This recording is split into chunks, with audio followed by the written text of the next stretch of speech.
Back with the last quarterfinal, Jared against Eduardo. I expect the crowd to be a little bit quiet for these first two as they kind of catch their breath after that horrific injury.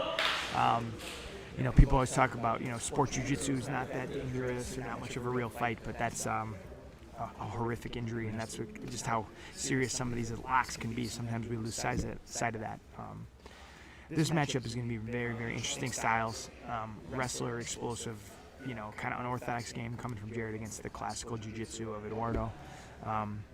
Jared's, I think, going to be very, very cautious approaching the guard of Eduardo.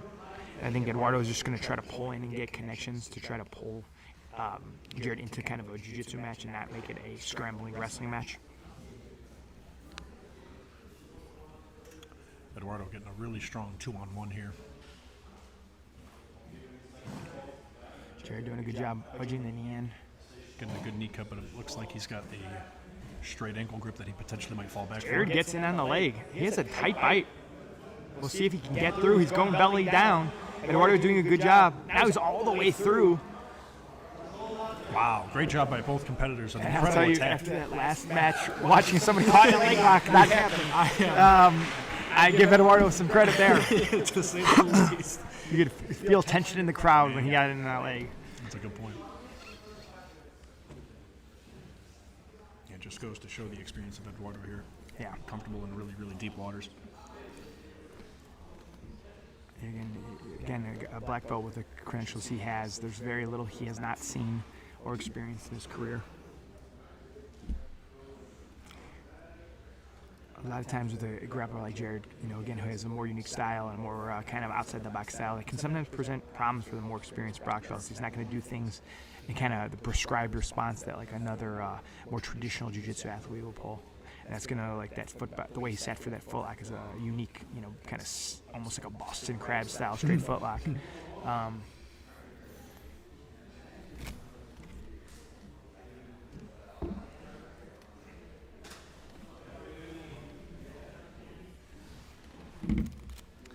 Seems to be the theme is going to be Jared doing some stand-up, kind of long-distance passing, and Eduardo is going to be playing his open guard here. Now, what was interesting was Jared had that very kind of takedown heavy, kind of explosive movement, heavy match in the first match against Zach. This match is so much less pace because Eduardo is not playing into those wrestling exchanges with him and just comfortable here. Sure. For the top wrestler, obviously doesn't get to necessarily do his game, but this is a kind of a pace that Jared can control. He's kind of deciding when they're scrambling and when they're not. So for energy expenditure, he can kind of save up and then explode and then kind of reset. If I'm Eduardo on the bottom, I might want to be a little active, trying to like attach just like that, to not let him settle, make him play jiu-jitsu, make him kind of move with you. That's where in the gi you have the sleeves and the collars to control. When you take that off and we have no controls, you really have to get a full body attachment, especially as we get sweaty. I'll be interested to see if Jared uses those connections to attack the legs or actually try to pass. It seems like Eduardo is going to be a very tough grappler to pass against. Legs might be an easier path. Coach Asher Darmo, just as we were talking about, said he needs to get that connection. I completely agree with Asher. And the mercy fingers, while it's a connection, it kind of limits both people. The collar ties, I think, are a better look for Eduardo. But he does look very relaxed. Now Jared jumps in on the neck, but Eduardo gets on top. Jared is not going to settle for that. This is the explosions that we were expecting from Jared. And that's where the wrestling kind of power game of Jared is. He was not going to settle for the bottom position. Eduardo is going to have to throw his hips in and then risk the fire that Jared can bring in that spot.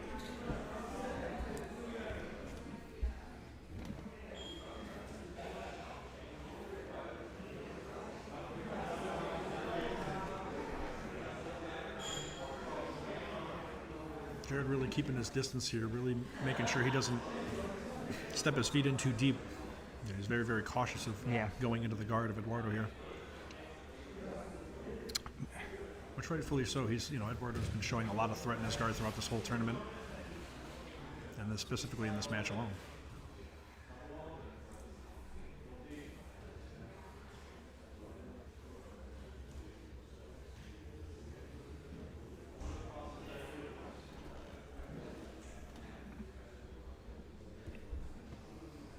I've yet to really see either of our competitors get to a deep position that they're trying to get to yet. We're halfway through. Obviously, Jared had the one footlock attempt better than that. We just had a couple exchanges where neither guy could really establish much solid. And Eduardo shoots, but gets stacked. Throws his legs up, but recovers after the pass attempt. We've had a few of these scrambles now where, one guy attacks, the other guy counters beautifully, and nothing really is. Legs up, but recovers after. We've had a couple exchanges where neither guy could really establish much solid.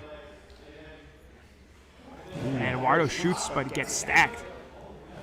We've had a couple exchanges where neither guy could really establish much solid. And Eduardo shoots, but gets stacked. Throws his legs up, but recovers after the pass attempt. We've had a few of these scrambles now where, one guy attacks, the other guy counters beautifully, and nothing really is gained or lost in the exchange. A lot of respect from both competitors.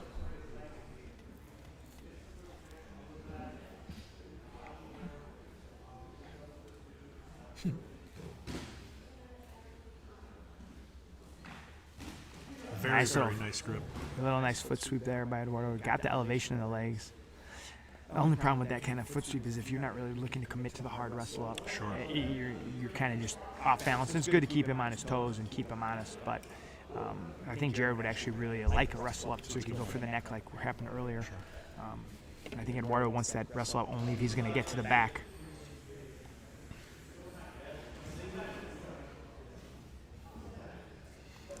The second Jared came down to his knees, Eduardo came up for that, a little bit of a chin strap. Yeah. You can see that he's really throwing everything but the kitchen sink at Jared here, trying to really, he's throwing his hips up, he's really trying to get some sort of a connection, but Jared is making it very difficult for him to establish any sort of an attack here. And this is that, that kind of situation I sometimes talk about in sub-only, and like Jared is not forced to engage. Sure. But at the same time, when you choose to sit and not wrestle, this is the problem. We saw it in the opening round, Zach knew that Jared would have a similar style and continue to get back to his feet and force the wrestling exchanges. So he had a good chance to connect and kind of get into deeper positions, which can be a dangerous situation, but it forces Jared, who's trying to use his wrestling as a tool, to not be able to rest and control. Sure. Because just as the pace and the positions we're at, it's going to be hard to see either of them getting deep unless one really changes their strategy. As I say that, Eduardo actually looked to try to kind of pull him into a more closed guard as Jared came down, but he just immediately pulled out as the legs started to climb.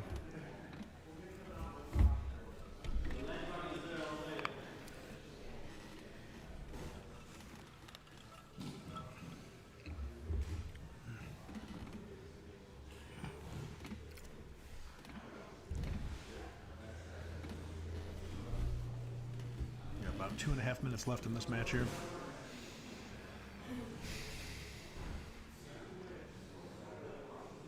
Jeff, if this goes to OT, who would you favor so far in regards to? It's hard to say because, again, Eduardo, I think, is newer to the system of EBI, but watching his first match with Brandon, he seemed to get more comfortable in it as the rounds went on. Jared has definitely been here before. Again, I think it's kind of like we're here now. It's going to be contrasting styles. I think if we go to overtime, Eduardo is going to kind of look for a more traditional back control or arm lock control, and I think Jared's going to be looking for explosiveness. And, armbar attempt. Eduardo's doing a really, really good job of throwing the sub-attempts, and then on the contrary, Jared's doing a really good job of countering them, but is not able to really establish a good control position because Eduardo is just doing a good job with his recovery, just being really slippery, being difficult to deal with on the bottom. Lots of hand fighting this match.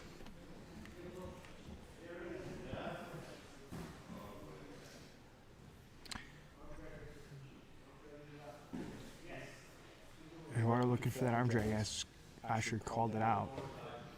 He was able to create a nice scramble or a sequence off of the arm drag earlier in the match, so that could be a very good option for him. Again, I think that's almost what Jared is kind of wanting him to come up and wrestle with him. But the threat of it, again, it's like the foot sweep we did earlier. Those are good threats to keep him honest. You need to chain those up and decide what you're going to do off them if you don't want to wrestle from there. Sure.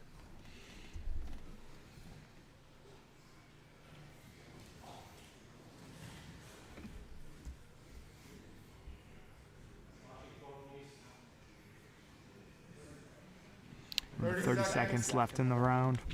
Looks like we're going to be heading to overtime. It also would just be interesting to see who they give the control to. You know, Jared had the one nice footlock attempt very early, but since then, Eduardo's been definitely more aggressive in his attacks. Sure. Never really getting anywhere, but he has thrown up some arm bars and triangles. Jared's had a couple diving knee cuts, but again, other than that first footlock, neither guy's really gotten close to anything. This is a good scenario where Eduardo going for the leg as time is running. And that is right at the buzzer. Right at the buzzer. That probably will swing the Could give him the advantage. Not that it matters that much. They both have equal chances in the OT. We'll see what Eduardo chooses. It looks like Eduardo's going to go back. After that quick escape by Brennan, there's one attempt at arm at spiderweb. I think he realized that back is where he wants to be. Sure. Well, and he showed some really, really strong back control in his earlier matches too. Again, when you have a pedigree like Eduardo, back is somewhere he's incredibly comfortable, and he's just got precision from his controls there. And EBI is a little different than just normally getting the back. Jared is not moving a ton, which part of it's due to the body triangle and choke attempt, but as opposed to that Nick Creighton, that Cantwell match, there's not a lot of, that is a face crank, it looks tight. Jared doing a really, really good job of controlling the secure hand. The choking hand is deep. But just the one arm, and he has a decent shoulder misalignment to get away from the choke. Good defense on the choke there. But Jared's going to have to start creating some movement here if he wants to get out of this ride time situation. Sometimes it's always an interesting decision too, in that depending on how much gas Eduardo goes for trying to finish a choke like that, it sometimes can hurt you. There's a nice body triangle from Eduardo. That's going to slow this game down.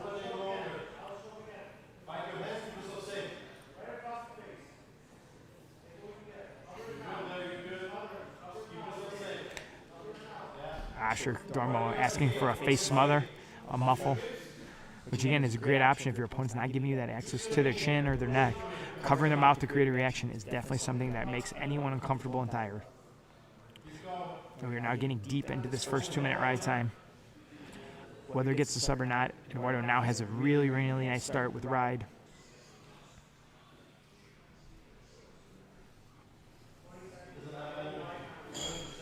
There's not a lot of time left. Yeah, Jared seems to be really focused on the hand fight right now. He just doesn't seem to be doing much to address the body triangle. And again, that one-arm choke attempt, I think, really made him realize that he's got to be safe first. Escaping is great, but if you get choked, no point. And Jared gets survival, but he gave up a full 2-minute ride. So it'll be interesting to see if he opts for spiderweb or back. It looks like back. Oh, he's going to go armbar. So he's saying, I'm not going to go for the right time. I'm going for the sub. And again, because in their opening round, Brandon Wilson attacked all 3 rounds on Eduardo's arm, you are wondering if his arm is tired from that early ride. Hand on the mat. Got to have one hand on the mat as the attacker. You can't start with both.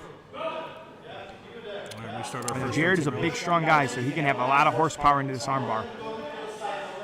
In order he does a good job getting up and stepping over. This helps take some of that gravity advantage away, but his arm is caught at a tough angle to actually pull out right now.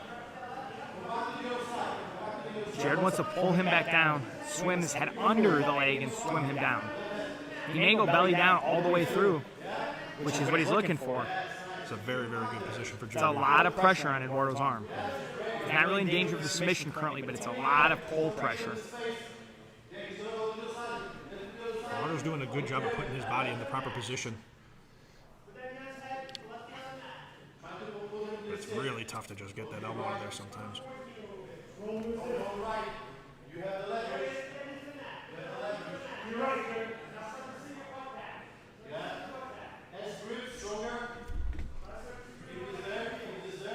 This could be one of the rare full ride times from Spider-Man. I do not see it a ton, but it happens occasionally here.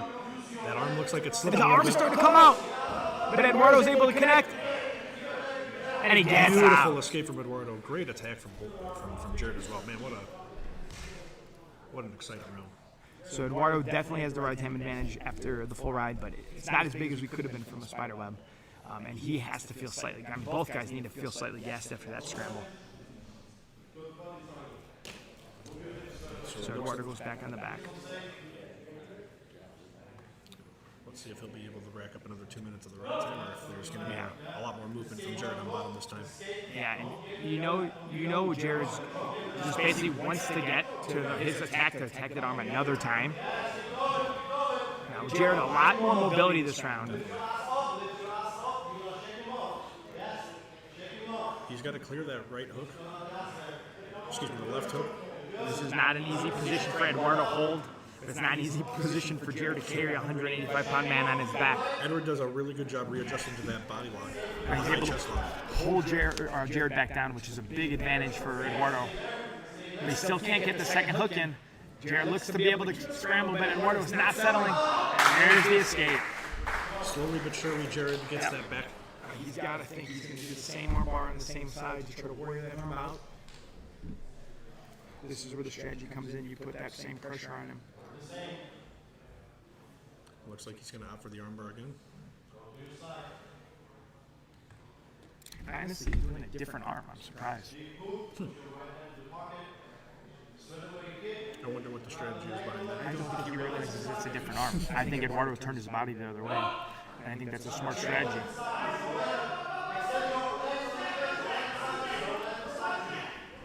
Eduardo immediately getting to a good stack position. It's going to be very, very difficult for Jared to finish this without sweeping. He's still going to lay two sweep, though. Again, we get to that side angle. This is where he made the arms separate for a second in the first round. We'll see if he can do the same thing.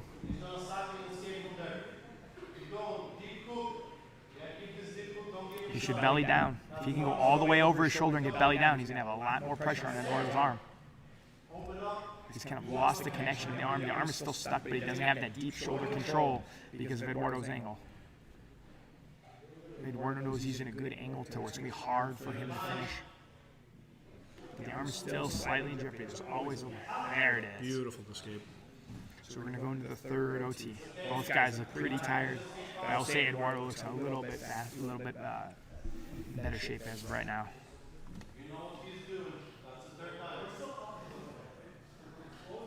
Eduardo's staying very, very patient in that position. Really just picked the right moment to get his elbow out of there.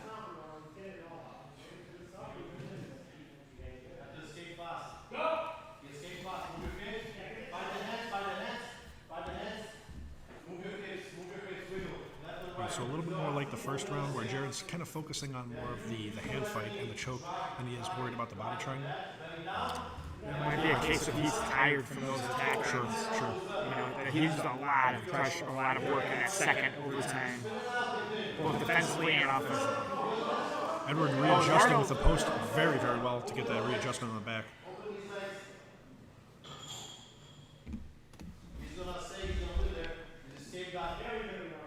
Eduardo now has a full locked-in body triangle with the triangle on the top side with the traditional ride. This is a very good control position for him. He should really get a good ride here. Jared's going to have to do a lot of work just to prevent the ride, let alone fight the choke. And he already probably has a significant ride time advantage. He's coming up on about a minute of ride time right off the bat. I definitely think that, you know, as this OT continues, I think that that's going to be the strategy for both guys. I think that Jared's going to have to get the finish here, and I think that Eduardo's really looking for the ride time for the win here.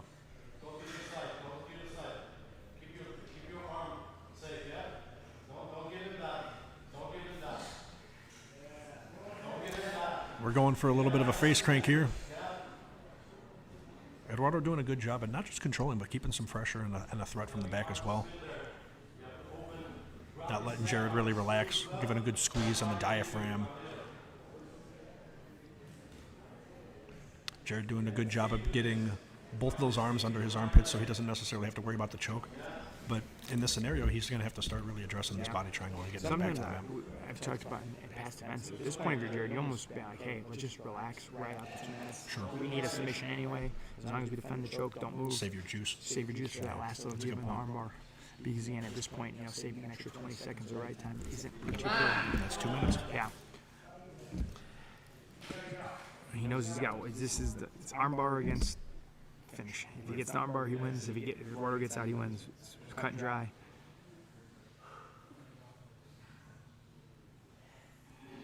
Interesting. He goes to the back. Very, very strange or very interesting choice.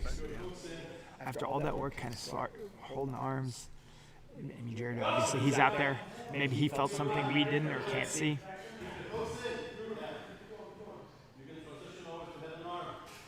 Again, you got to go for the choke. Holding here does not help you at all. So you got to kind of sell out and go.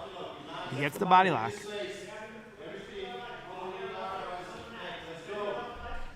Yeah, Jared, he absolutely needs to be super aggressive with the attack here. Yeah.